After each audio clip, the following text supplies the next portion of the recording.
Hello and welcome back to 10 at 10. My name is Michael Ramage. I'm the director of the Cyber Education Research Center here at Murray State University, and welcome back to 10 at 10. 10 at 10 is brought to you through a partnership between Murray State University, Grow West, the Technology Council of West Kentucky, KY Innovation, and local partners, Sprocket Innovation in Paducah, and the Kentucky Innovation Station in Madisonville. Welcome back to episode 199. We are almost to the 200 mark, but first, we have one more episode that we want to talk through. And I don't know about you, but for some people, the holiday season starts when Thanksgiving is over. I do not wait on the turkey. Once Halloween's over, I'm ready to start thinking about the holiday season. When November comes around on the calendar, it is time for me. Christmas is by far my favorite time of the year, holiday of the year. Now I love summer and spring and fall. Winter, not so much. I don't want to be cold, but Christmas makes it bearable. So with the holiday season, the shopping season, all that goes along with that right around the corner, I wanted to talk. It's something I try to do each year around this time. And I want to talk about scams and all the scams that are going around and the things that we can do to better protect ourselves. Because really, at the end of the day, the reason that we've done this episode or this show for 199 episodes is because I want you to be protected. I want you to be safe in cyberspace. And I think we talk about a lot of those issues that are important for that. But I also know that this time of the year, the scams, the tricks, the schemes, they're all the time, but they seem to go up, and it's even worse during this time of the year. So I want to make sure that you're ready to be protected and protect yourself as we get into this season. So let's first talk about websites and apps that are fraudulent. If you get an email directing you to a website and the sender's email looks almost right, but just a little bit off, do you click on it? Do you open it? Do you deal with it? No, you should skip it. Misspellings and bad grammar in the subject line or anywhere in the body of the email have always been those red flags that we have taken as this is a bad thing. Let's not look at it. Let's not do it. Now, with AI and all the tools that are available, frankly, there's no excuse for a bad guy, for a threat actor to have a misspelling in their email. It shouldn't happen because the tools are there to avoid that simple mistake. But it still does happen. So keep an eye on that. If it's generic, if it's addressed, dear customer, then maybe it's not something that you should consider.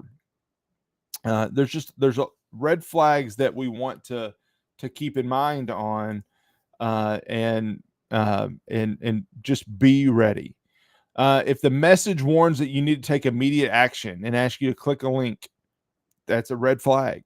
There's a lot of times, if I want this deal, so if I've got to click this link in the next 5 minutes or I'm going to lose this deal, then people might be more apt to click on. Actually, let me rephrase that. People are more apt to click on it. Don't fall into that trap. I went somewhere, and I was looking to buy something, and it told me that this deal was only available for 15 more minutes. And I thought, is it really? I refreshed my screen and it was available for another 15 minutes only. It was a fake timer set to make it feel like I needed to act quickly to get the great deal. The price never changed, but that timer reset, making it think arbitrarily that there was a deadline on it, so that if I wanted that deal, then I had to act now. Messages that promise of refund, coupons, or other freebies. Yes, there are plenty of coupons. There are plenty of discount codes. There's plenty of those things this time of the year. But what you need to keep in mind is, if it is too good to be true, it might just be untrue.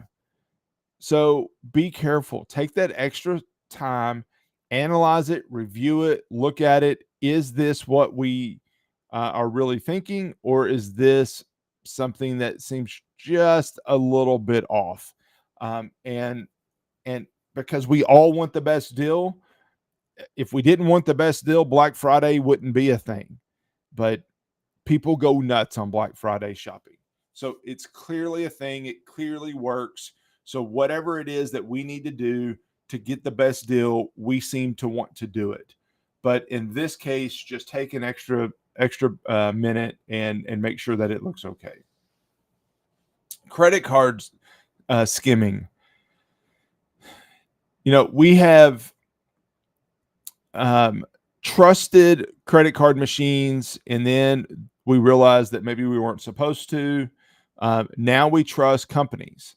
We trust companies. If companies have the little lock up in the top, we trust that it's safe. Now, if they don't have a lock, definitely don't use it. But if they have a lock, you still need to be careful, because how are they storing our information, or are they storing your information? And let me just say, never, ever, ever save your credit card information on a retail site. There's no need. Yes, it may take you an extra minute or two to enter your information when you go back to that website to buy something else, but it's best practice not to do that, because you're trusting that company to store your credit card securely. Now, 9 times out of 10, that might be okay, but that 10th time, your information is going to be stolen. Use third-party payment tools like Apple Pay or Google Wallet, PayPal, something like that. If you can do that, enable purchase alerts on all your credit cards and debit cards. Absolutely 100% do that. Especially this time of the year, you want to do that. And disable international purchases. Unless you're going internationally, there's no reason to be a purchase from an international IP address should occur on your credit card, or an international address. Use secure networks. Do not make credit card payments or purchase things on public Wi-Fi. The reason is one, information could be sniffed, could be captured going across the wireless network, and two, it could be a rogue network, what's called a man-in-the-middle attack, and somebody could just be capturing and relaying your information. You'll never be the wiser, because everything's working the way you want it to, but all the while somebody's collecting that information. So you definitely want to be careful with that. And then the last one I'll touch on today is, in addition to us wanting all the best deals, people are a lot more giving and charitable towards the holiday season. First of all, hear me say, yes, please be charitable, donate. There's a lot of very worthy charities out there that need our support. However, do it with caution. Make sure that you're doing your research. If it's a charity that if you're given to the Salvation Army, then you've done the Salvation. We've used the Salvation Army for years and years and years. They got the red kettles in front of Walmart.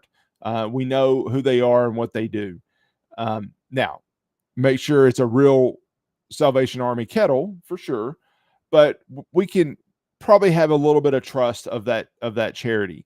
But there are plenty of charities that look really good online that may not be a real charity. So we need to be careful and make sure that that what we're doing is legit. So certainly be careful with that. Pay attention to the charity name, the website. Sometimes there will be fake charities that look real, but don't quite add up. So be careful with that. Keep track of your donations. Even if you accidentally donate to a scammer, you want to make sure that donation's not recurring. So whether you give, if you're intending to have a recurring donation, then great, do it by all means.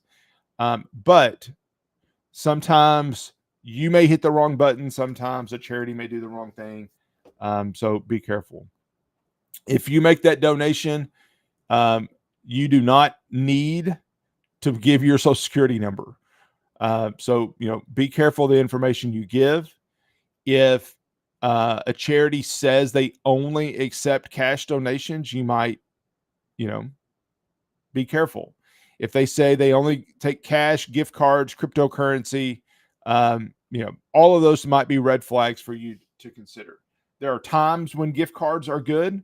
My church is looking at hurricane relief right now, and they want to be able to hand out meal cards and gift cards to those that are in need.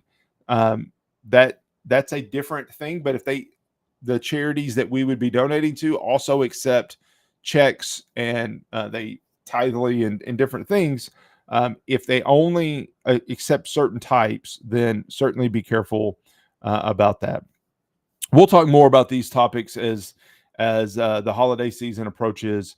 And just my last thing, and I've gone over on time, is be careful, stay alert, enjoy the holiday season as it arrives.